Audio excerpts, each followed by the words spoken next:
Ciao ragazzi, in today's video myself and Michael are going to react to Inter's loss to Sampdoria. Before getting into the video, be sure to let us know down in the comments below what you thought of the match, and don't forget to like, subscribe and turn on push notifications so you never miss a video.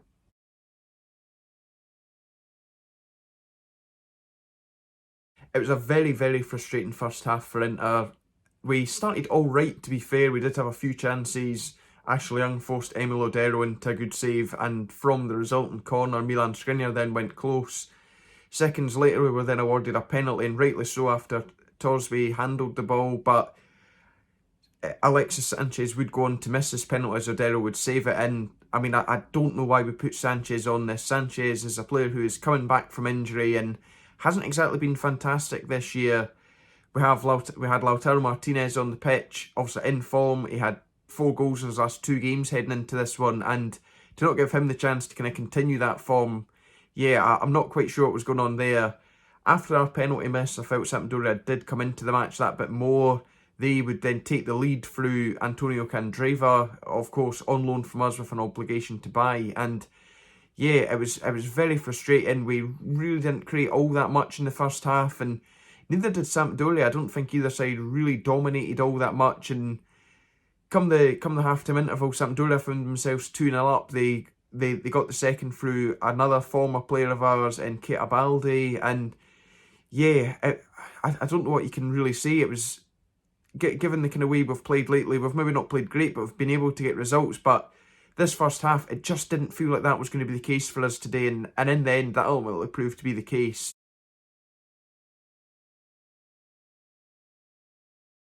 Yeah, so to sum up the second half, if I had to choose one word, it would probably be toothless. It just wasn't great. There was no like fluidness going forward. There was when we did get a chance to finish him was like criminally bad.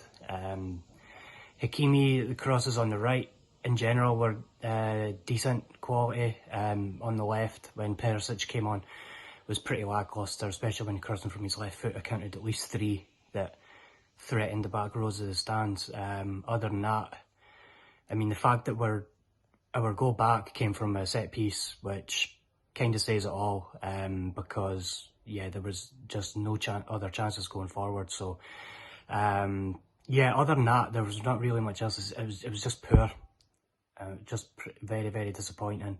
The substitutions, we should have stayed with 3 up top for longer. I don't think Eriksen was the right man to come on. Arguably, you could have stayed Stefano Sensi, but then obviously with the pitch and the condition of it, as there was a likelihood that he could have got injured. So yeah, you want to keep him fresh. So obviously it's not a great situation. Arturo Vidal, when he came on, was poor.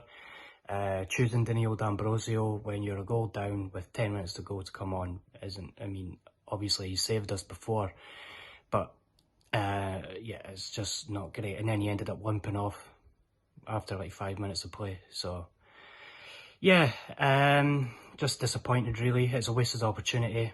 3 points gone that really should have been in the bag. We just have to move on to the next one.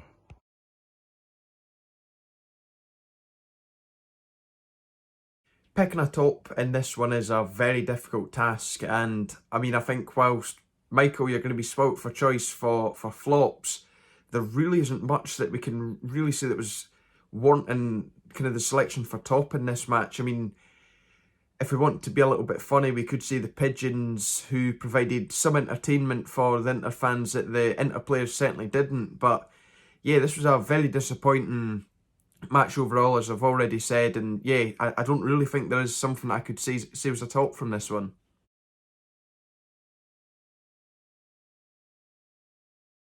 My flop for today, it was a tough one. There was quite a lot to choose from, to be honest, but I think I'll have to go down to the pitch and the way it affected our play and how basically we failed to adapt to it.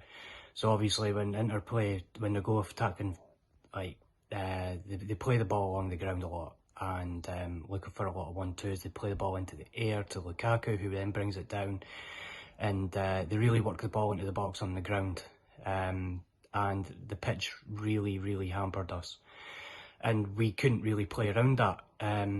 It's not an excuse, obviously. It's just the fact that Inter didn't have any answer to it. and it was really in a sorry state of affairs. So yeah, I hope that if we do ever come up in a situation like that again, then we can obviously have an answer for it and then try and work a way around it, because yeah, that can't go on. Obviously, sometimes pitches are in good condition, sometimes they're in bad. You just have to deal with it. But yeah, that was the biggest standout for a top Serie A side. They really should be able to handle situations like that.